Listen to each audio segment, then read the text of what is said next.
welcome back to Horror and Sci-Fi Collectibles.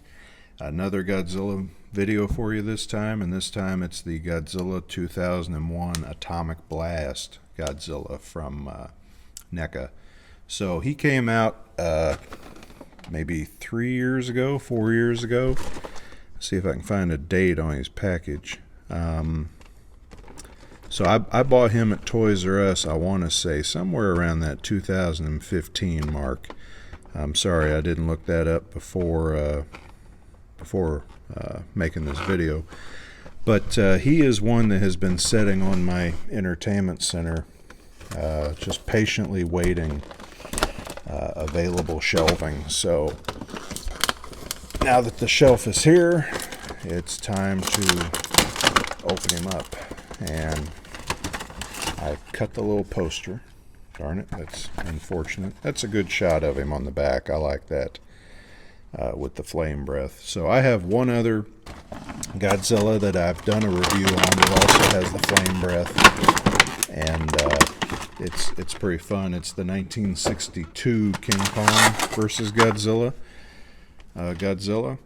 So look back in my previous videos and check him out. He is really good looking. The King Kong versus Godzilla was always one of my favorite looks for Godzilla to have. So you get 3 pieces with this guy. A little section of tail and his atomic breath. So they got his feet tied together too. So I think sometimes they go overboard with those little strings. So again, sometimes when you put these on, you need to soak in hot water or get a hair dryer. But if you push and struggle a little bit, they usually go on, and it did. So that's good. And so let's take a look at him. He's got the blue paint detail on him, like he's getting ready to breathe his fire. So it's pretty cool. He's very articulated. He moves in the palm, so you can open or close his hands, his claws, and then he moves again at the wrist, at the elbow, and at the shoulder. His head moves on the top of his neck, though it's very, very limited. You can't get a lot of movement before it starts wanting to kind of pop off the ball. His mouth does open, and in the back of his mouth there's a hole to stick the flame breath in. His fins are nice and flexible. Of course, he moves at the hip, he moves at the knees, and he moves at the ankle. And he also has foot pegs like the last one. Again, I don't know how you would pose him. So the only thing about him that I'm seeing right now is to get his feet down flat on the floor. It really makes him hunker down like he's a linebacker getting ready to go at somebody. That's kind of a little bit wide.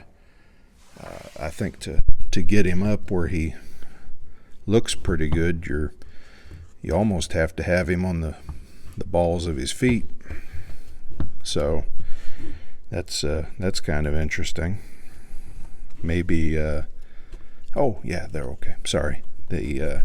I'm always just a little leery of how much I want to pull and flex the joints on these, so we keep trying to get him to stand up straighter.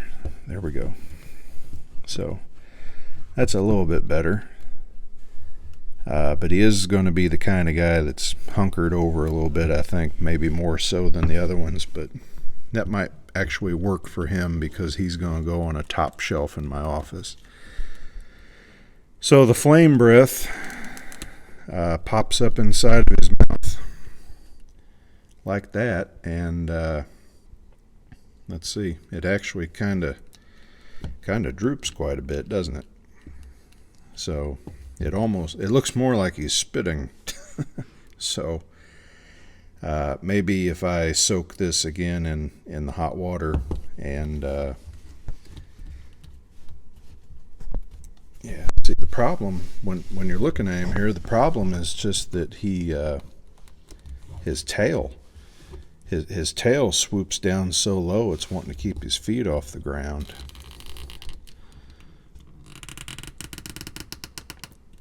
So there, we got his head back some now, and like I said, I'm going to have to try to bend that flame breath around, or maybe if we flip it upside down it might be better. Don't know if I can get it in his mouth that way. Now it's made to go in his mouth a certain way, and that's it. So I'm going to have to do a little work on this, or maybe borrow a stand from. I have another Shin Godzilla figure that has a stand for its tail that I don't use, so maybe I can put the stand under the end of his flame breath. But that's him. So I think he could look cool with a little bit of work. I'm going to have to see what I can do with him to make him look good on the shelf. So that's him.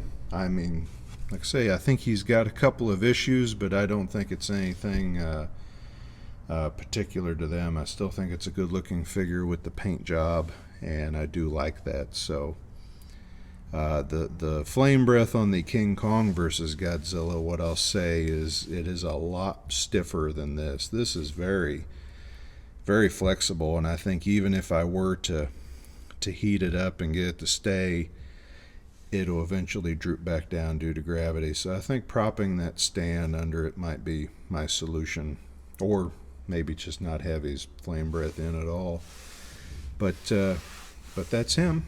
So like and subscribe. That was the only other Godzilla that I had still in the package, so the other ones will just be straight videos. And I have several of them, some little tiny ones, and they came in 6-packs where you're talking 2-3 inch tall figures.